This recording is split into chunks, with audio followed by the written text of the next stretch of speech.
Guys, आज हम लोग पढ़ेंगे इंडियन इकोनॉमिक्स में भारत की बैंकिंग प्रणाली। भारत में बैंकिंग प्रणाली क्या है। बैंक, सबसे पहले जानेंगे बैंक। बैंक वह संस्थान है, वित्तीय संस्थान है जो लोगों में जमा स्वीकार करती है। लोगों से क्या करती है? जमा स्वीकार करती है। इसके बदले साख निर्माण करके अग्रिम ऋण देती है। ये बैंक कहलाती है।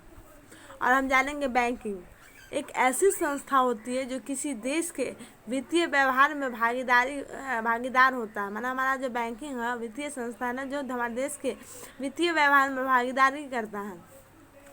अब जानेंगे भारत की बैंकिंग का इतिहास। हम देखेंगे 17वीं शताब्दी में अंग्रेजों के भारत आने पे स्वदेशी बैंकिंग प्रणाली का अंत होना शुरू हो गया था।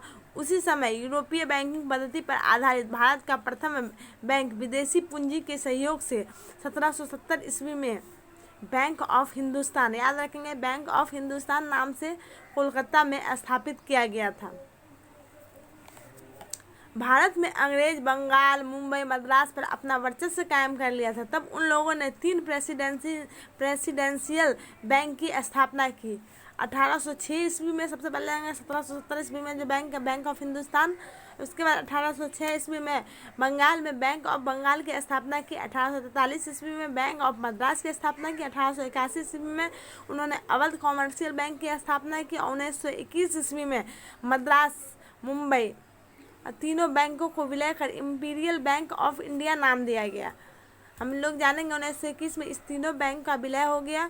और उसके बाद हम लोग 1840 से बैंक ऑफ मुंबई, 1806 से bank of Bengal, 1843 bank of Madras, ये तीनों बैंक का विलय कर एक नया बैंक बना, ये नया बैंक बना है इंपीरियल बैंक ऑफ इंडिया नाम दिया गया।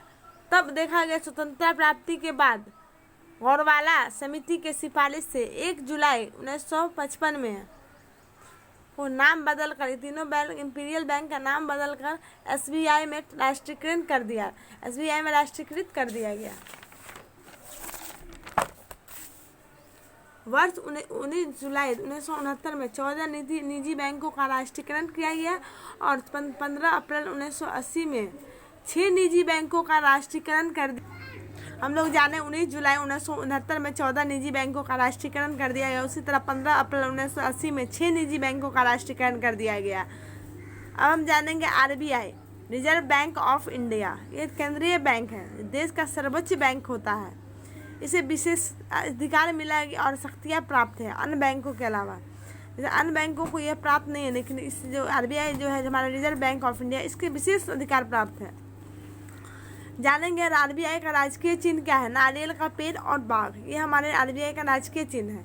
1926 में हिल्टन यंग आयोग द्वारा ऐसा पहला आयोग था जो केंद्रीय बैंक के रूप में आरबीआई के नाम की सिफारिश की।